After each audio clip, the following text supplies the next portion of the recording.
ये क्वेश्चन पूछे गए हैं जो आपके सामने हैं। इसको आप एक बार रीड कर लो और मैं इसके पे आपको वीडियो में अपनी राय देता हूँ।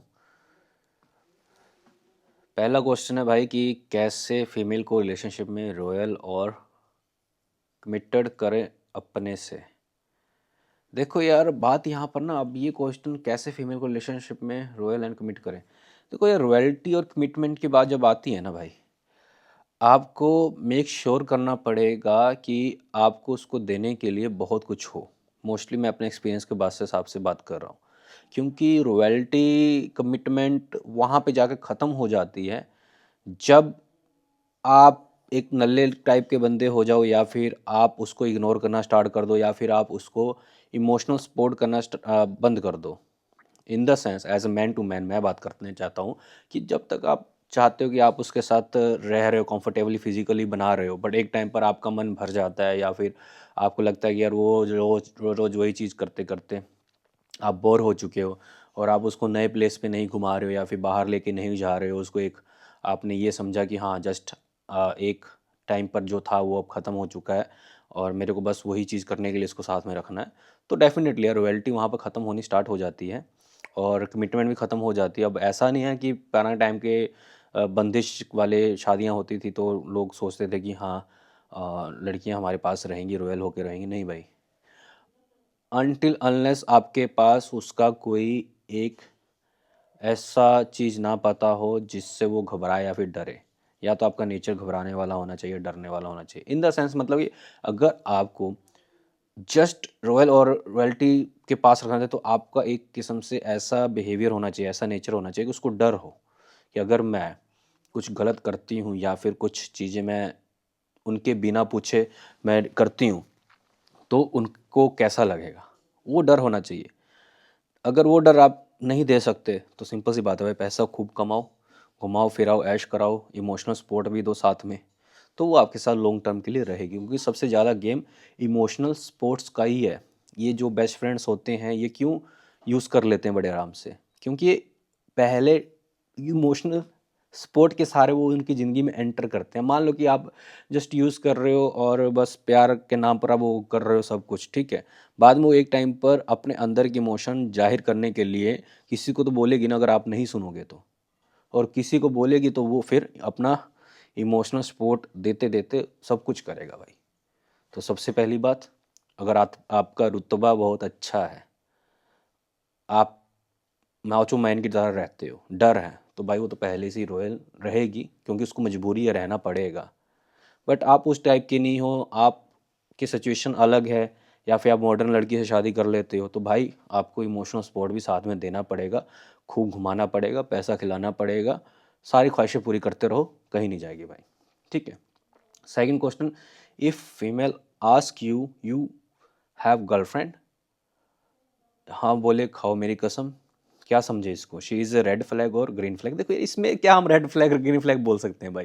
देखो बात ये है ना कि अगर मैं अपना इंटरेस्ट बताता हूँ, ठीक है। अगर ऐसी लड़की मेरे को सवाल स्वाब करती ना कि डू यू हैव गर्लफ्रेंड, खाओ मेरी कसम, मैं उसको ये रिप्लाई करता, अगर मुझे वो अच्छी पसंद है या फिर वो मुझे लगता कि उससे आगे बाद में बढ़ा सकता हूँ, तो मैं उसको कहता yes I know one girl, मैं एक लड़की को जानता हूँ, बस फिगर आउट कर रहा हूँ कि उसके साथ मैं आगे कहाँ तक जाने वाला हूँ।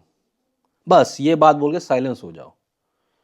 इसमें होगा क्या कि दो मीनिंग निकलती है, या तो लड़की समझेगी कि इसके लाइफ में बहुत लड़कियां हैं या फिर है, या फिर वो अपने आप को समझेगी ये मेरी बात कर रहा है। अगर उसको ये फील हुआ कि कोई और है तो वो पाने की आपके लिए कोशिश करेगी। अब इसमें रेड फ्लैग ग्रीन फ्लैग नहीं होता भाई, ये जस्ट एंट्री लेवल है। रेड फ्लैग ग्रीन फ्लैग तो आगे जाकर आपको पता लगने वाला है, उसके नेचर से, उसके डिमांड से, उसके नखरों से भाई। ये तो जस्ट एंट्री लेवल, इसमें क्या रेड वो करोगे, ये तो एकदम से आप बॉर्डर क्रॉस करवाने वाला सिस्टम बना रहे हो। ये इसमें तो आप लड़की के बारे में जान ही नहीं सकते भाई। बट ये है कि आप अट्रैक्ट करने के लिए ये चीज़ कर सकते हो। और वही दूसरी बात, अगर वो करे, उसको लगेगा कि हाँ ये मेरे बारे में बात कर रहा है, तो वो जल्दी डायरेक्ट तेरे से कुछ बोलने के लिए स्टार्ट करेगी कि हाँ मुझे पता तू मेरी बात कर रहा है और मैं इंटरेस्टेड हूँ या फिर नहीं हूँ या फिर मैं ये चीज़ वो चीज़, ठीक है। इसमें रेड फ्लैग ग्रीन फ्लैग का सिस्टम नहीं होता। वो सारा सिस्टम आप जब उससे बातचीत करोगे, घूमोगे फिरोगे, उसके नेचर देखोगे, तो आपको लगेगा कि रेड और ग्रीन क्या है, ठीक है। अगला question, if casual relationship want women sex good, question mark, how to approach if I also want to start.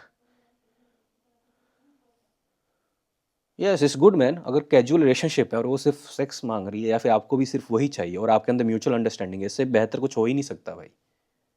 क्यों आप देखो, प्यार और सेक्स दोनों डिफरेंट चीज़ है भाई। प्यार की जगह सेक्स नहीं ले सकता, सेक्स की जगह प्यार नहीं लेके जा सकता, ठीक है। दोनों डिफरेंट चीज़ है। लोग फंसते हैं इसलिए क्योंकि वो प्यार के नाम पर सेक्स करते हैं, सेक्स के नाम पर प्यार करते हैं, तो ये ऑपोजिट हो जाता है। बट डायरेक्ट आपका ये कैजुअल चल रहा है, और कभी भी देखो इंडिया में ना, कभी भी आज के डेट में कमिटमेंट मत करना शादी का, ठीक है। उनके पास पावर, अगर आप कमिटमेंट करके सोचो, आप कमिटमेंट कर दी और फिर आप उसके साथ सेक्स कर रहे हो या फिर उसके साथ रिलेशनशिप में जा रहे हो, भाई उसके पास पावर है, वो तेरे को अंदर करवा देगी 10 साल के लिए, अगर तूने ये चीज़ कमिटमेंट पूरा ना किया। हाँ वीक है, यही लड़की अगर तेरे से शादी करने के लिए बोलेगी, अगर उसने ना किया तो उसके लिए कोई रूल नहीं है। बट इंडिया में मर्द के लिए रूल डिफरेंट है और बहुत बेकार रूल्स हैं, तो ये सोच समझ के इस लफड़े में पड़ना। बट या अगर कोई कंसेंट नहीं है, अगर कोई आपका अंदर स्ट्रिक्ट क्लियर है, कैजुअल रिलेशनशिप है, या फिर तू भी यही चाहता है कि मैं सिर्फ क्लियर रहूँ उससे बात करूँ, तो इससे बेस्ट अपॉर्चुनिटी नहीं है। इवन कि मेरे भी, मैं इंडिया में मोस्ट ऑफ द गर्ल्स जितनी भी मेरे से बात करती हैं, उनसे मेरा सारा क्लियर है भाई। मैं कुछ अंदर लुकाता नहीं हूँ। जो मेरे से माइंड गेम खेलते हैं, मैं डबल माइंड गेम खेलता हूँ फिर, बिकॉज ऑफ दी हम मर्द, हमको पता है कि ये चीज़ पाने के लिए वो कहाँ तक लेके हमको जा रही है। बट जब आपको ये फील हो जाए कि ना कि वो तेरे को गिराना चाहती है एक उस होल के पीछे, तो पीछा छोड़ देना भाई, बिकॉज ऑफ उसके सिवाय तेरे को देने के लिए कुछ नहीं है भाई, ये याद रखना। अगर उसके सिवाय, उस होल के सिवाय कुछ और देने के लिए तेरे पास, उसके पास है, तो भाई तू गिर के भी उसको लेके आ सकता है। But most of the girls don't have that type of things, extra things, okay. तो बस ये थी, 3 क्वेश्चन थे, तीनों का जवाब दे दिया मैं। और आपको भी अगर नेचर ये सब और जानना है तो कमेंट सेक्शन पूछते